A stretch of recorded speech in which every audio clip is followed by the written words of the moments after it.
Prestížne ceny za mimoriadne podnikateľské výsledky sú rozdané. Zisk, postavenie na trhu, inovácie. To všetko rozhodlo o 6 víťazoch, ktorí si tento rok odniesli ekonomického Oscara. Namiesto gala večera sa pre pandémiu odovzdávanie konalo v online priestore.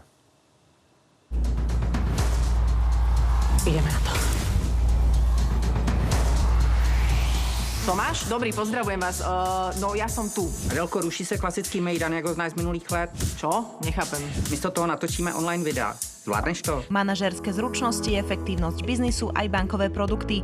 Týždenník Trend už po 23.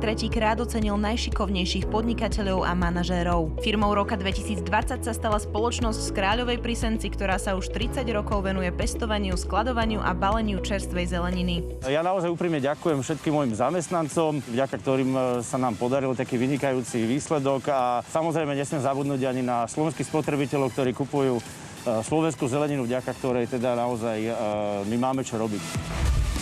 Banku roka a poisťovňu roka neurčovalo hlasovanie, ale hodnotiaci model, ktorý porovnal ich hospodárske výsledky s konkurenciou.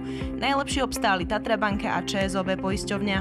A to, čo ma teší najviac, je, že touto cenou určite poteším svojich kolegov, lebo tá cena je o nich a pre nich. Manažérom roka sa stal Juraj Habovšťák, zakladateľ oravskej firmy, ktorá sa zaoberá technológiami pre automatizáciu výroby.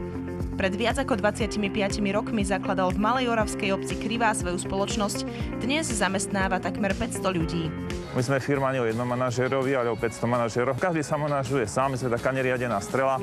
Investor roka, výrobca produktov zo skla, si cenu prišiel prevziať na kajaku. Za posledné 2 roky prešla spoločnosť množstvom inovácií, rozšírila výrobné linky a znížila energetickú spotrebu. Najvyššie dane a odvody za minulý rok zaplatila automobilka Volkswagen Slovakia, ktorá sa stala víťazom v kategórii Daňovník roka. Andrea Václavínek, televízia Markíza.